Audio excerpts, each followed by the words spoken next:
1. Nobody speaks to Cindy. I just can't forget about the day we met. Those days with you when skies were blue.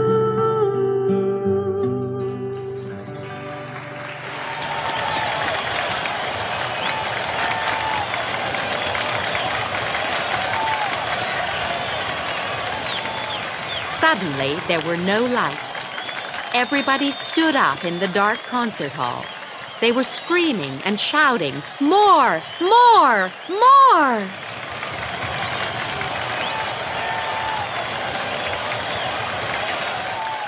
That's the end of the show, and it's good night from Strawberry and the Sensations, shouted Cindy into the microphone. Then she turned and began to walk between the amplifiers to the side of the stage. She ran down the stairs towards the dressing rooms. The lights went on in the concert hall, and 3,000 people got up and began to move slowly towards the doors. A road manager gave Cindy a towel for her face. Bobby and Denise were drinking Cokes in their dressing room. "That was a good show! The best!" said Bobby. Cindy laughed. "Yeah, well, one more show, and it's the end of the tour. What's the time?" 9 o'clock, said Denise, or before the second show. "Right, I need a drink," said Cindy. They were laughing. "Good show, Cindy," said Hank, the guitarist. "The singing was okay. I'm not sure about the guitar," said Cindy.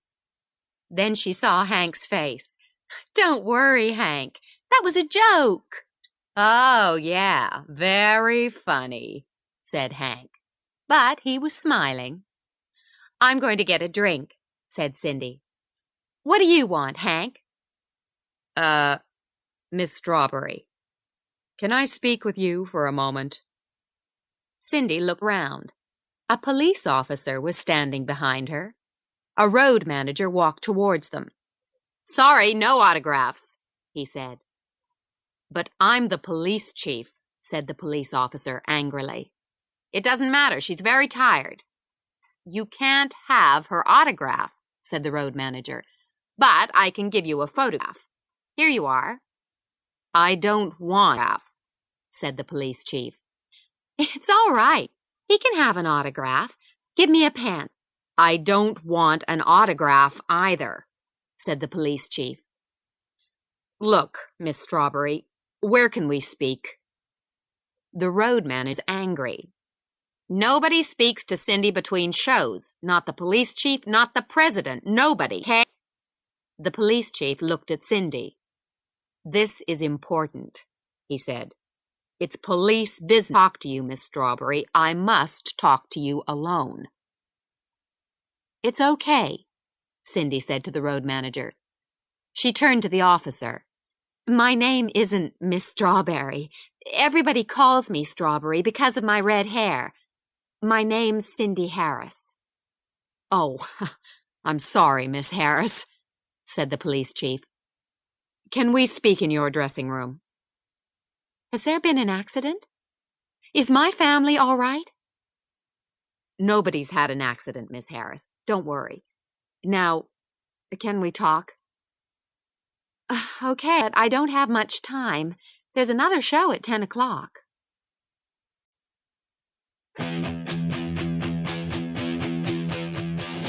2. Stop the show. Went Cindy's dressing room. Cindy sat down. She opened a small case on the table. "Excuse me," she said, "but I have to do my makeup before the second show." "Maybe you'd like to read this first," said the police chief. He gave Cindy a piece of paper. Cindy took it. Cindy's face was white. "What is this? A joke?" "What do you think?" said the police chief. It's from some crazy man. Or crazy woman, said the police chief. Okay, it's from some crazy man or woman, said Cindy. But you don't believe it, do you? Tonight, Strawberry is going to die. This is a good town. We don't want her here. Her music is bad. Rock and roll is music from the devil. We must kill her. Stop the show, or she dies. There are a lot of crazy people, said the police chief. But I'm only a singer. Nobody wants to kill me. Somebody. Oh, said Cindy. It's just a piece of paper. I think we must stop the show, police chief. We can't do that. 3,000 kids paid a lot of money for tickets. We've flown from New York. It's the last show of the tour. We can't stop the show. We can't. Your manager said the same thing, too. He didn't want you to see the piece of paper, said the police chief. But it's your life. Or death, said Cindy. A joke, too. But nothing is going to happen, believe me. I hope not, said the police chief. But I don't want a murder in my city. There isn't going to be a murder. Cindy's hand was shaking when she took some makeup. She began making up her eyes. Well, I've got 50 police officers in the concert hall for the second show. They're going to watch you and the people at the concert. Cindy stood up. No, we've got our road managers. We don't need the police. This is a rock concert. When the kids see the police all around the concert hall, they aren't going to like it. They want to dance near the stage. The police chief looked at the floor for a moment, then looked at Cindy. I'm sorry, but nobody is going to dance near the stage. They're all going to stay in their seats. The kids always dance near the stage at our shows. You can't stop them. There's going to be trouble, she said. They are not going to dance near the stage, and there is not going to be trouble. He stood up. Be careful, Miss Harris. Please be very careful. Bobby and Denise came into the room. Aren't you ready yet, Cindy? Said Bobby. Yeah, I'm ready, said Cindy. Let's go.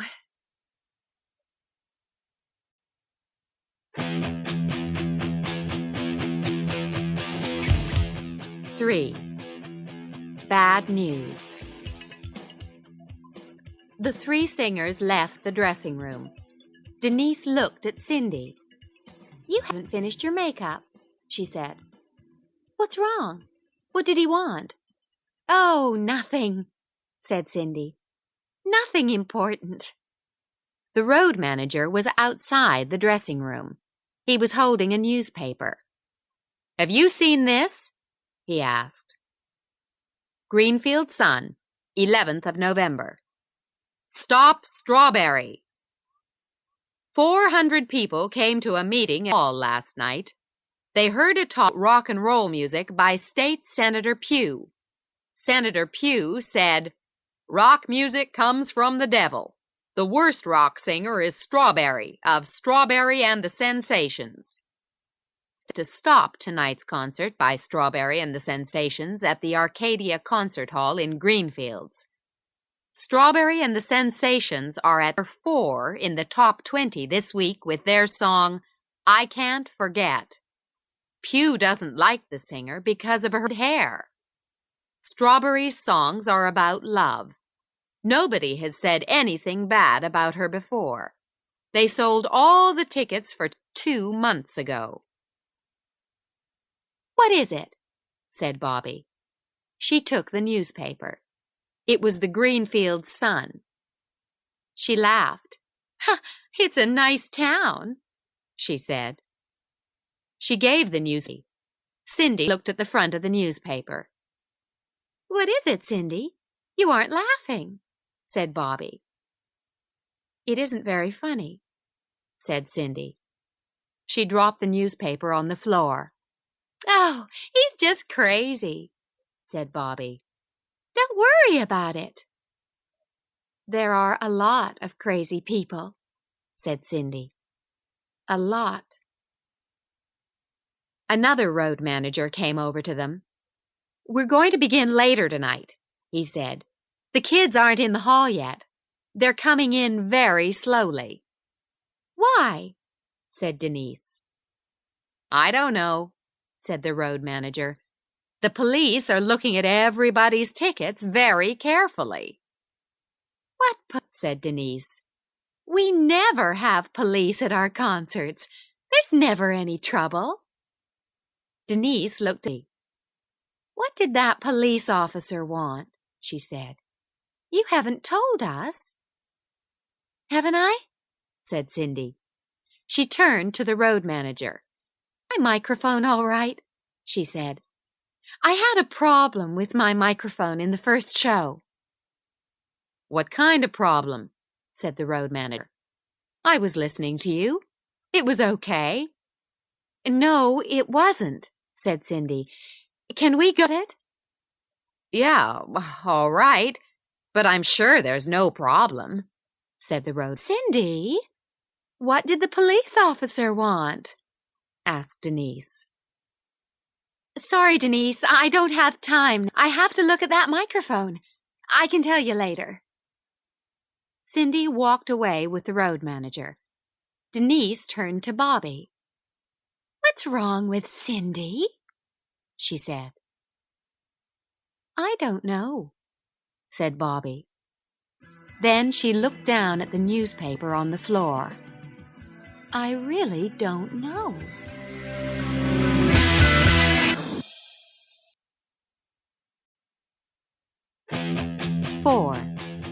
Dancing in the Dark. Cindy, Bobby, and Denise were waiting at the side of the stage. The band was beginning the first song. Hank, the guitarist, moved to his microphone. "Here they are. It's Strawberry and the Sensations."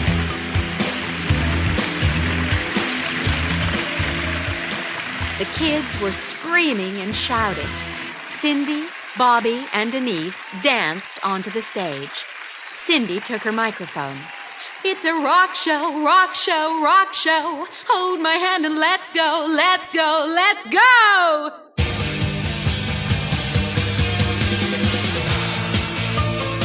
The concert hall was dark. Cindy could see a line of police officers in front of the stage. They weren't looking at her. They were all watching the people in the hall. The band played the first 3 songs very well.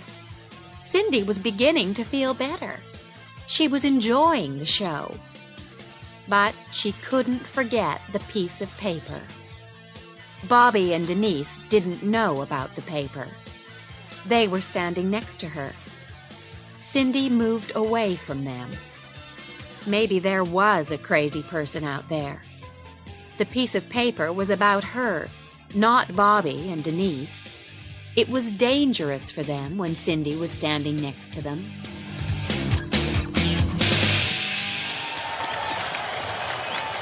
The 4th song ended. Cindy went to the side of the stage. She held a microphone in front of her face. The next song was a big hit a few years ago when Bruce Springsteen sang it. You all know this one. It's Dancing in the Dark. Do you want to sing it with us? 3,000 people shouted, "Yes!" "Do you want—" Cindy stopped. She usually said, "Do you want to dance?" She looked at the side of the stage. The police chief was standing there. He was holding the piece of paper. I usually say, "Do you want to dance?" But tonight, please stay in your seats. There are a lot of people here, and the police have asked you not to dance. They want you to stay in your seats. There were a lot of shouts and boos. Everybody was booing the police. Cindy looked down at the line of officers. The kids were throwing things at them. "Wait," said Cindy. "Wait a moment. The police are wearing blue uniforms. But a lot of people here are wearing blue jeans. Believe me, everybody here tonight is wearing a uniform." People laughed. "They want you to stay in your seats, and I want you to stay in your seats too. I'm asking you to stay in your seats. All right?" Everybody in the concert hall was shouting, "All right!" "But I want you to sing. Can you sing?" Cindy turned around and looked at Hank. "What's happening?" he said. "Play the song, Hank," said Cindy.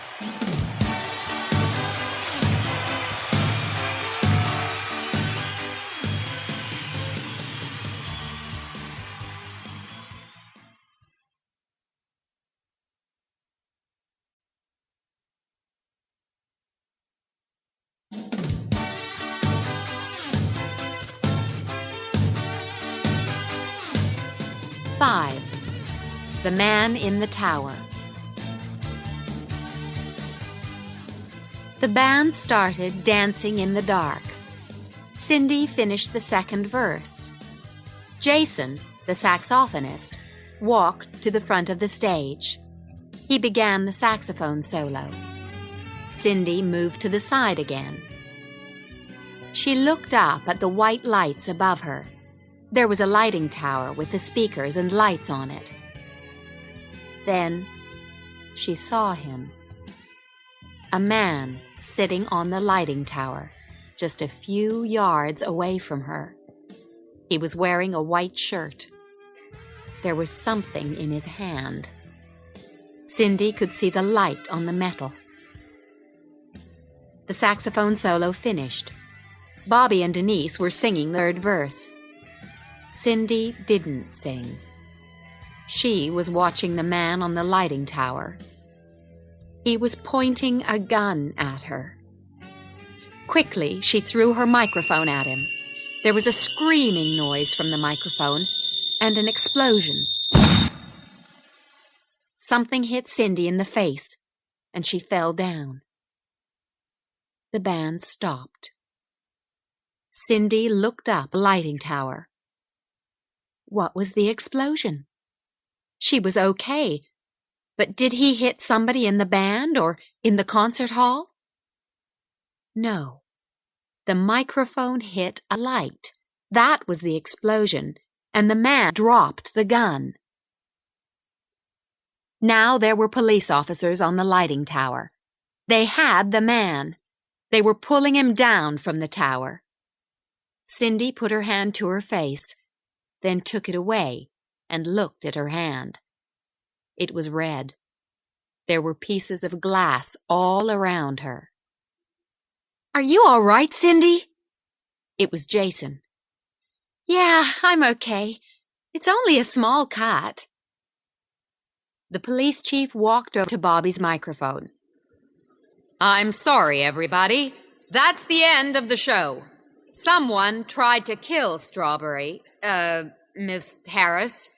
I want everybody—" But Cindy already had Hank's microphone. "It's all right," she said. "Nobody's dead. I'm okay. We're going to finish the show." "All right, Hank, what are you waiting for?" Hank began dancing in the dark again. "It's okay. You can dance now," shouted Cindy. The police chief looked at her. He smiled and walked off the stage.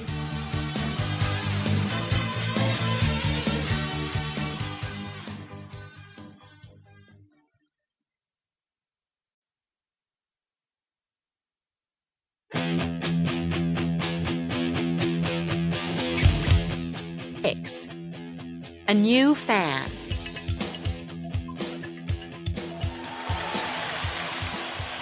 Cindy ran from the stage after the last song. The kids were shouting for her. The police chief was standing there. "You're very brave, Miss Harris. And you did the right thing. How did you hit the light? It was 10 or 11 yards away." "I didn't throw the microphone at the light," said Cindy. "I threw it at the man. I missed." A tall man in a white suit was standing behind the police chief. He walked over. "Ms. Harris?" "Yes," she said. "I'm Senator Pugh. Maybe you read about me in the newspaper. I'm very sorry. I never thought that somebody—" "There are a lot of crazy people," said Cindy. Yes. Well, I really am sorry." "Forget it," said Cindy. "Everybody's okay." A road manager held Pugh's arm. "I'm sorry, Mr. Pugh. No autographs. Cindy never gives autographs." "What?" said Pugh. "An autograph? But I don't—" Cindy walked towards her dressing room. "Excuse me," she said to the police chief. "I'm going to wash my face. We can talk in my dressing room." They went into the dressing room. Cindy sat down. "Thank you for finishing the show," said the police chief. "I thought there was going to be trouble." "The show must go on," said Cindy. "Singers always say that, you know." You never give autographs?" said the police chief. "Never?" "Well, not usually. But you can have one. Here's my new CD. I can autograph that for you." The police chief smiled. "I don't think I'm going to listen to it, Miss Harris. I don't like rock music very much, but I'd like your autograph."